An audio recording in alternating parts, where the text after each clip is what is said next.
दोस्तों नमस्कार। आप सभी का स्वागत है आपके अपने चैनल गोल्डन पाठशाला में। प्यारे बच्चों, आज की क्लास में हम पढ़ने वाले हैं इतिहास का चैप्टर नंबर 2, पाषाण काल, आखेटक, संग्राहक एवं उत्पादक मानव। इसके अंतर्गत हम कुछ महत्वपूर्ण बिंदुओं पर चर्चा करेंगे जो परीक्षा की दृष्टि से बहुत ही इम्पोर्टेंट हैं। इसमें आपको 3 काल पढ़ने को मिलेंगे: पुरा पाषाण काल, मध्य पाषाण काल और नव पाषाण काल, जिसके अंतर्गत बहुत से ऐसे पॉइंट्स हैं जो आपकी परीक्षा में हर हाल में 1-2 क्वेश्चन यहाँ से ज़रूर बनते हैं। प्यारे बच्चों, यदि आप कक्षा 8 में पढ़ते हैं तो आप सभी को राष्ट्रीय आय एवं योग्यता आधारित छात्रवृत्ति परीक्षा 2024 की तैयारी अभी से करनी चाहिए, जिससे आपका स्कोर अच्छा होगा, आपका पूरा सिलेबस हो जाएगा, तो आप अच्छे से कर पाएंगे। कंपटीशन का बच्चों युग है, तो 100% आपको सिलेक्शन के लिए मेहनत करनी पड़ेगी। एक एक नंबर आपके लिए मायने रखेगा। प्यारे बच्चों, यदि आप किताब खरीदना चाहते हैं तो उसका लिंक डिस्क्रिप्शन में दिया गया है। आप लोग वहां से जाकर अमेज़ॉन के माध्यम से परचेज कर सकते हैं। और अब आप शुरू करते हैं क्लास को। क्लास देखते हैं तो सबसे पहले आपको इस चैप्टर में पढ़ना है पाषाण काल। अब ये पाषाण काल क्या था तो इसका अर्थ जान लेते हैं। पाषाण काल का अर्थ, पाषाण का मतलब होता है पत्थर बच्चों, और काल का अर्थ होता है समय। इस प्रकार से पाषाण काल का अर्थ हुआ पत्थरों का समय। तो पाषाण काल का अर्थ क्या हुआ बच्चों? पत्थरों का समय हुआ। इसके बाद हम पढ़ते हैं, लिखा है कि मानव अपनी रक्षा और भूख मिटाने के लिए पत्थर के औजारों का ही सबसे अधिक उपयोग किया, इसलिए इस युग को पाषाण काल कहा जाता है। तो अब जब शुरुआती मानव था जिसके पास कोई भी संसाधन नहीं थे, क्योंकि लकड़ी भी उसको संसाधन के रूप में उपलब्ध थी, लेकिन लकड़ी इनकी मजबूत नहीं थी इतनी, जो है पत्थर की अपेक्षा लकड़ी नहीं मजबूत थी, इसलिए उन्होंने पत्थरों का यूज़ किया। ज़्यादातर औजार पत्थर के बनाए गए और कई सामान जो थी अपनी रक्षा के लिए और शिकार करने के लिए उन्होंने ज़्यादा से ज़्यादा पत्थरों का यूज़ किया, इसलिए इस युग को पाषाण काल यानी पत्थरों का काल कहा जाने लगा। अब इसके बाद हम बात कर लेते हैं पाषाण काल के भाग। तो पाषाण काल को बच्चों 3 भागों में बांटा गया है। पहला भाग है पुरा पाषाण काल, दूसरा भाग है मध्य पाषाण काल और तीसरा भाग है नव पाषाण काल। अब इन तीनों कालों की हम विशेषताओं का अध्ययन करेंगे। तो सबसे पहले पुरा पाषाण काल, इसमें क्या क्या चीज़ें हुई थीं, यहाँ से आपके प्रश्न पूछे जाते हैं।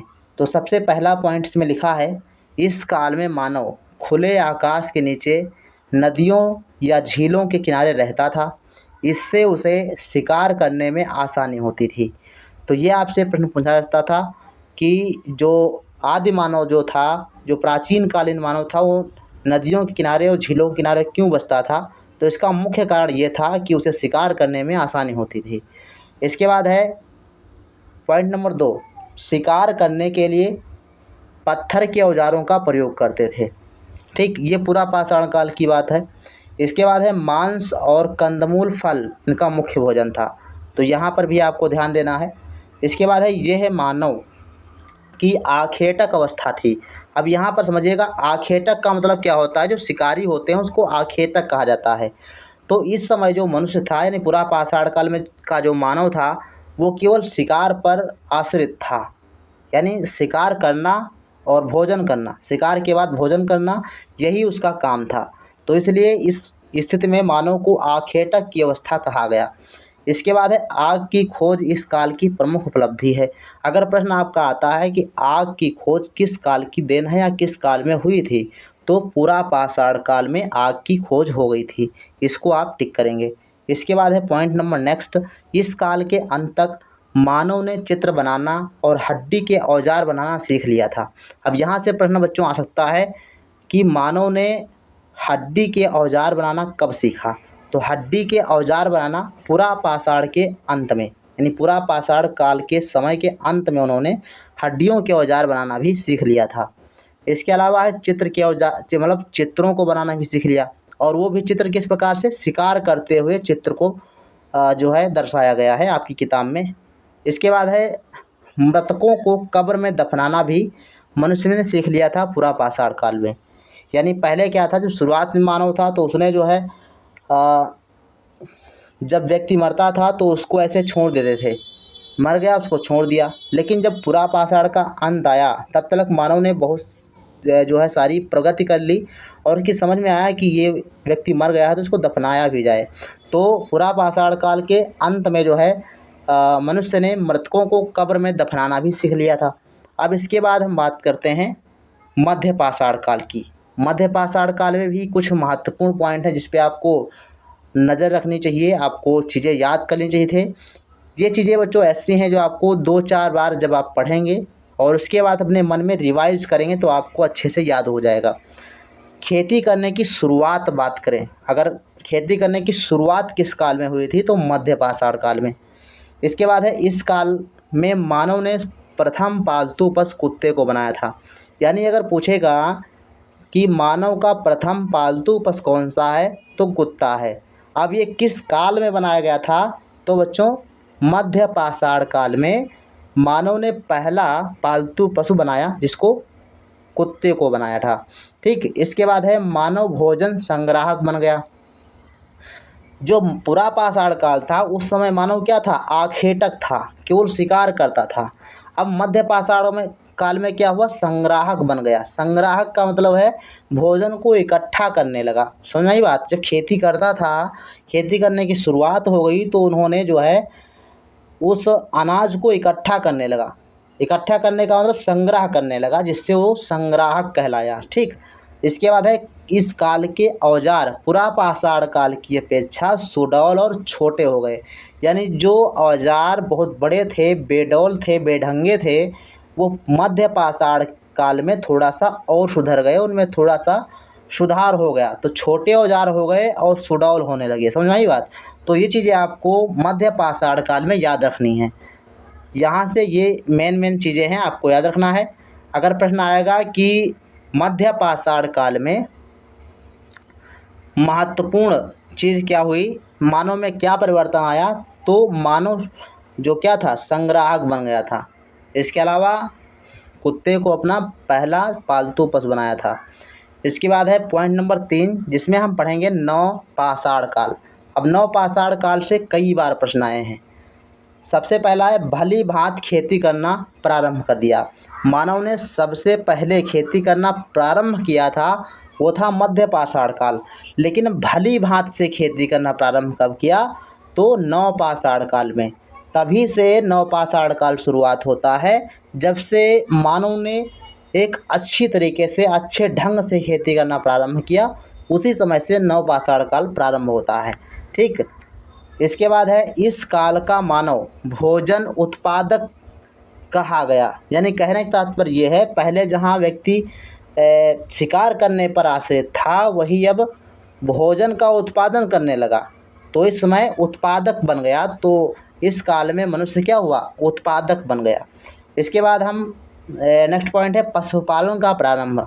नव पाषाण काल में मानव ने पशुओं का पालना शुरू किया और पशुओं को पालना मांस के लिए, दूध के लिए इन्होंने प्रारंभ किया, मतलब दूध के लिए पशुपालन शुरू किया।